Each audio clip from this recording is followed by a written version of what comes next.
പൊയ്ക്കഥകളുടെ കാർമേഘം മാഞ്ഞു. ഐറിച്ച് എന്ന മഹാസൂര്യൻ കൂടുതൽ പ്രഭയോടെ തിരികെ എത്തുന്നു.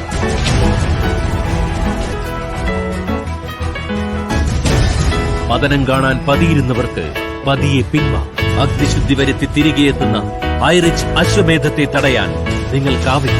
ഇത് നിങ്ങൾ കരുതിയ വെറുമൊരു കൂട്ടമല്ല. കോടിക്കണക്കിന് മനുഷ്യരുടെ ജീവനായ പ്രസ്ഥാനം.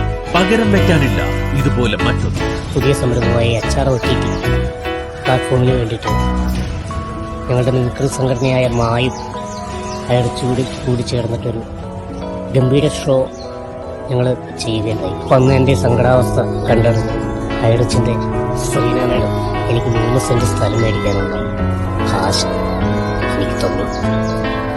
ആ സംഘടന ആ സ്ഥലത്ത് ഒരു വീടും വച്ചിട്ടുണ്ട്. കൂടുതൽ തെളിമയോടെ ജീവകാരുണ്യ മേഖലയിൽ കനിവിന്റെ കരസ്പർശമായി ഐറിച്ച് മാറും. ചുറ്റുമുള്ള ജീവിതങ്ങളെ ചേർത്ത് പിടിക്കാൻ, വേദനിക്കുന്ന ഹൃദയങ്ങളെ സ്നേഹം കൊണ്ട് തലോടാൻ ഇവിടെയുണ്ടാകും ഈ പ്രസ്ഥാനം. ഏറ്റവും വലിയൊരു പ്രതിബന്ധം എന്ന് പറയുന്നത് സ്ഥലം ഒപ്പിക്കുക എന്നുള്ളതാണ്. അതുകൊണ്ട് തന്നെ അതേപ്പറ്റി പറഞ്ഞപ്പോൾ നമ്മുടെ HROTTയുടെ CEO പറഞ്ഞു, അത് വാങ്ങാനുള്ള പൈസ ഞങ്ങൾ നൽകാമെന്ന ഒരു വലിയ ഹൃദയം നിറയ്ക്കുന്ന ഒരു വലിയ നന്മയുള്ള ഒരു വാക്ക് കേട്ടു. വലിയ സന്തോഷമുണ്ടായി. ഇതിനുവേണ്ടി പ്രവർത്തിച്ച സംഘടനയിൽ പ്രവർത്തിച്ചത് എല്ലാവർക്കും ഹൃദയത്തിൽ തൊട്ട് എന്ന് പറയുകയാണ്. ഇനിയും കൂടെ ഉണ്ടാവണം.